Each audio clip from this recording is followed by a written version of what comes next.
Hello YouTube, it's Shadow Hero 90, welcoming you to the 5th season of Sexism in Movies and TV. Now, there are many reasons as to why I do this review show. One of which is the portrayal of men in the media is downright horrific. It's an insult. It's why most kids think their dads are idiots. But when it comes to women, they get the get out of horrible portrayal free card. And although I do review a lot of shows and movies that are aimed at a mature adult audience, most of what I review is aimed at a young audience. And yes, I kind of do blame shows like Adventure Time and Loud House and the bulk of what usually appears on this show as being the reason that teenage boys have such low self-esteem. Which is actually kind of true when you think about it from a psychological perspective. When every single portrayal, well, almost every single portrayal of men and boys on TV and in movies is negative, of course these teenage boys, when they first hit puberty, are going to have horrible self-esteem. So, in that regard, I know that I have a noble cause when I rip apart these televised pieces of shit. So anyways, on with the review. Once I bite you, you will become my slave. No thanks, I already have a wife. I hereby sentence you to marriage without parole.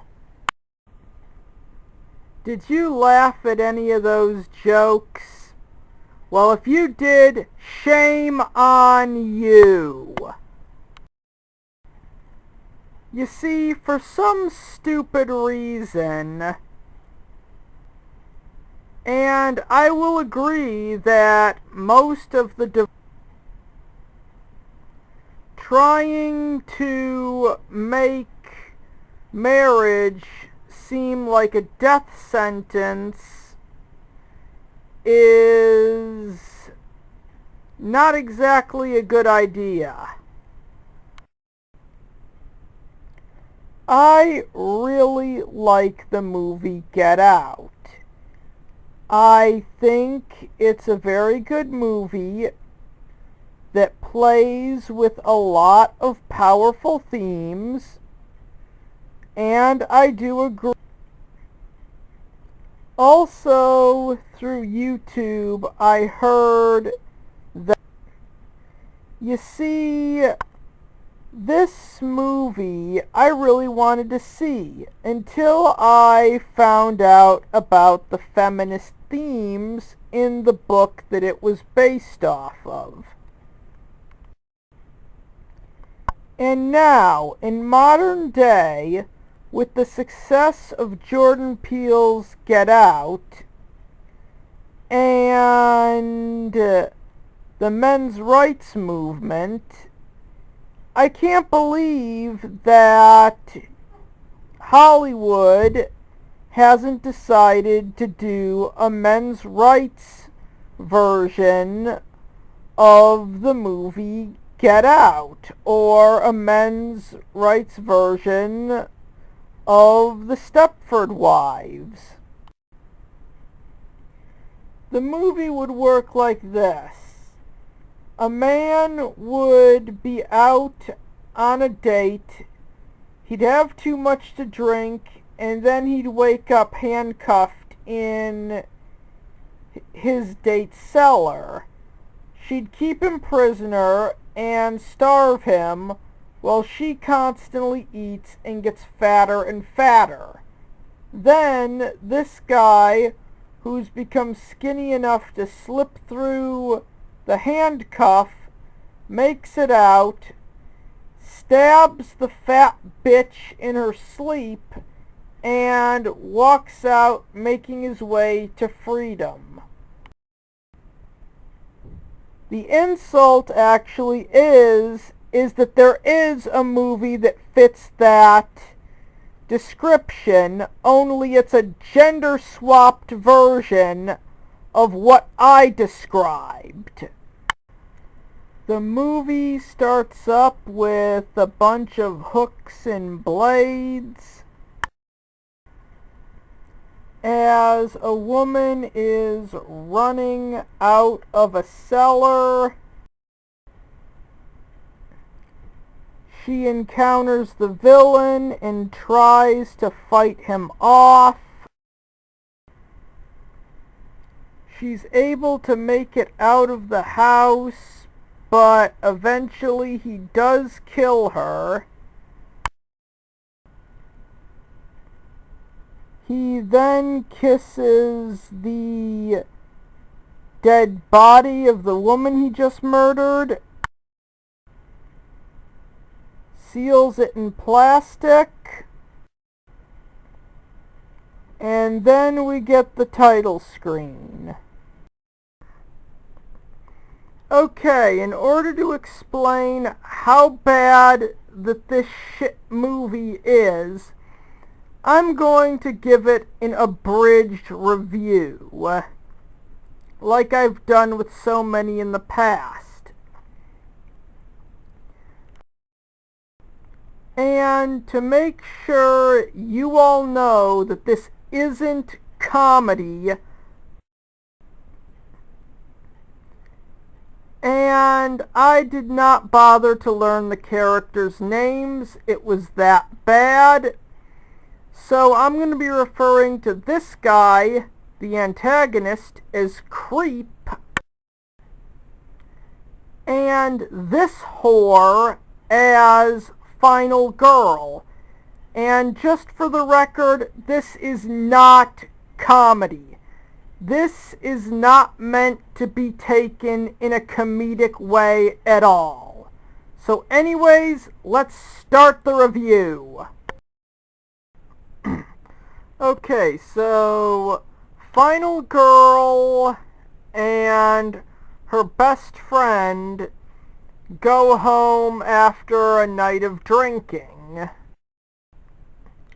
This is actually important and something that I will bring up later. So anyways, the creep breaks into her house, kidnaps Final Girl, and locks her up in a cage made of wood. And this is the conflict of the movie, her trying to get out. This is a goddamn metaphor for marriage. This is fucking insulting. I'm just gonna say it. The metaphor is essentially saying that all heterosexual men are like this creep, and that every heterosexual woman who's married is essentially locked up in bondage. That isn't funny.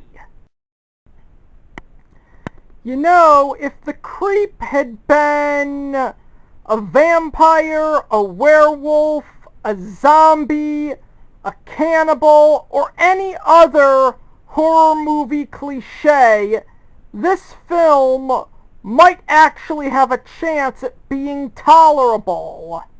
But it's not. It's a worthless shitfest. So anyways, Final Girl's best friend shows up to try and rescue her, and the creep, who, might I add, only wanted a wife, and this is all metaphorical, ends up killing her, making an already insulting metaphor even more insulting. Because I guess the best friend in this case is a metaphor for a homewrecker. The goddamn retards who made this shit movie are implying that all heterosexual men who are married cheat on their wives. So anyways, Final Girl tricks the creep into letting her out of the cage by agreeing to put on the wedding dress, stabs him, and locks him in the cage. And this piece of shit movie then ends with Final Girl walking away like a badass. I'm just gonna say it. This movie is fucking insulting. Especially when movies like Silent Night, Deadly Night 4 have been made. And believe me, I will put a link to that review in the goddamn description. In more ways than one. If you ever saw the movie Scream, you would know what I mean when I say this movie is breaking the goddamn rules. It's like Randy said in Scream, when he spelled out the rules to surviving a horror movie. Both sexuality and alcohol lead to death. And in this case, Final Girl and her best friend are not only drunkards, but they're sluts as well. So in all fairness, the creep should have been the one to come out on top at the end of this movie. But instead, for some reason, the goddamn retards who made it let the Final Girl win, which is an insulting trope in itself. I can already hear the idiots in the comments section saying, "Oh, just because it's a horror movie doesn't mean it's a slasher movie." And to that I say bull and fuck. The only weapons used in this piece of shit were knives, and it came out during the 21st century. Of course it's a slasher movie, you morons! And not only is it a slasher movie, it's a slasher movie that's breaking the rules established by the original slasher movie, Halloween. Believe me when I say this movie gets more and more insulting as it goes on. At one point, the creep actually gets harassed by Jehovah's Witnesses. Not to mention the fact that this movie could have gone that route and could have been about the dangers of going to a bar or a nightclub and coming home drunk. Because you never know what could happen. And now it's time for me to answer the question of the hour. If this piece of shit movie was so bad, why the fuck did I buy it? Well, the answer is that I actually didn't. It came randomly. I got it randomly at Walmart in a 2-disc set of horror movies. I didn't know what I was going to get. I wanted to be surprised, but instead I was insulted. Despite being the most insulting movie on this DVD, there are actually 2 movies that are almost as bad. First, you got Coven, which sees a man and his wife moving onto this island or something, 'cause the man, of course it's always the man in these movies, wants a simpler life and ends up getting brainwashed by a witch into throwing out everything he loves, which includes his baseball cards, and then gets killed off. And on the other hand, you have Midnight's Child, a movie about a family with a working mom and a stay-at-home dad who hire a nanny, but she turns out to be a witch, and the nanny is basically just trying to put their daughter through a marriage pact with Satan, and the mother has a dream or a nightmare that the nanny has replaced her. In all fairness, something like Midnight's Child is in the same vein as Cellar Door, where it would actually be scarier and might actually have a decent message if the antagonist won. I really wasn't insulted by this movie, as the insult is not aimed at me, but Midnight's Child is a movie that really is nothing more than an attack on traditional motherhood. 2 years ago, I did a top 10 list of movies that should get a gender swap remake.